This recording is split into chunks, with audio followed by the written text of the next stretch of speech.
नमस्कार. मानवी शरीर हे एका अद्भुत यंत्रासारखे आहे. आज आपण या यंत्रातील पचनसंस्था कशी कार्य करते हे सविस्तरपणे पाहणार आहोत. तोंडातून घेतलेल्या अन्नाचे ऊर्जेत रूपांतर कसे होते हे जाणून घेऊया.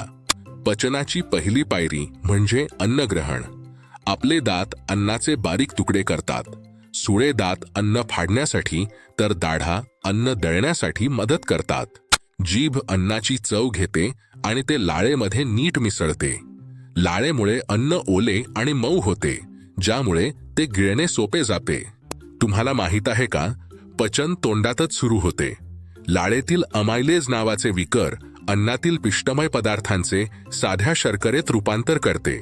अन्नाचा हा मऊ गोळा, ज्याला बोलस म्हणतात, तो आता घशातून खाली सरकतो. येथे एपिग्लॉटिस अन्नाला श्वासनलिकेत जाण्यापासून रोखते. आता अन्न ग्रासिका किंवा अन्न नलिकेतून प्रवास करते. या नलिकेचे स्नायू लाटेप्रमाणे आकुंचन पावतात, ज्याला पेरिस्टालिसिस म्हणतात. अखेर अन्न जठरात पोहोचते. जठर हे स्नायूंचा बनलेला एक पिशवीसारखा अवयव आहे. येथे अन्न 3 ते 4 तास साठवले जाते आणि घुसळले जाते. जठराच्या भिंतींमधून हायड्रोक्लोरिक ॲसिड आणि पेप्सिन स्रवते. हे आम्ल अन्नातील जंतूंचा नाश करते आणि प्रथिनांच्या पचनास मदत करते. जठरातील या सर्व प्रक्रियेनंतर अन्नाचे रूपांतर कायम नावाच्या एका अर्धद्रव मिश्रणात होते, जे आता पुढच्या प्रवासासाठी तयार असते. आता पचनाचा सर्वात महत्त्वाचा टप्पा सुरू होतो, लहान आतडे. हे सुमारे 6 ते 7 मीटर लांब असते आणि येथेच अन्नाचे पूर्ण पचन होते.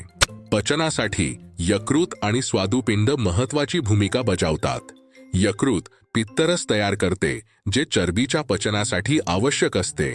स्वादुपिंड स्वादुरस स्त्रवते, ज्यामध्ये ट्रिप्सिन आणि लायपेज सारखी विकरे असतात.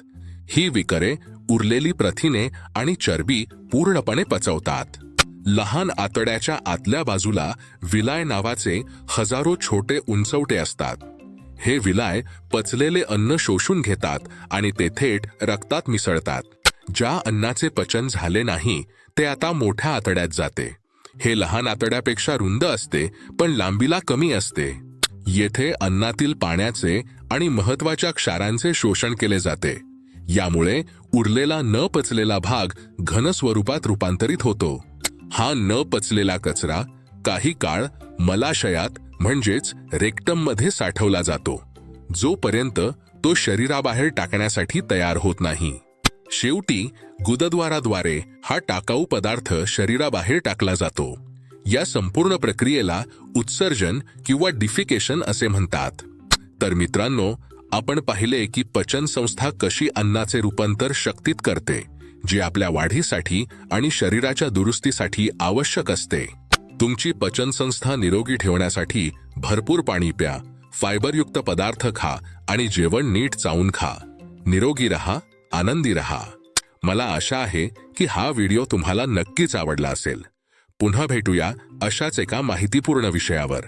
धन्यवाद.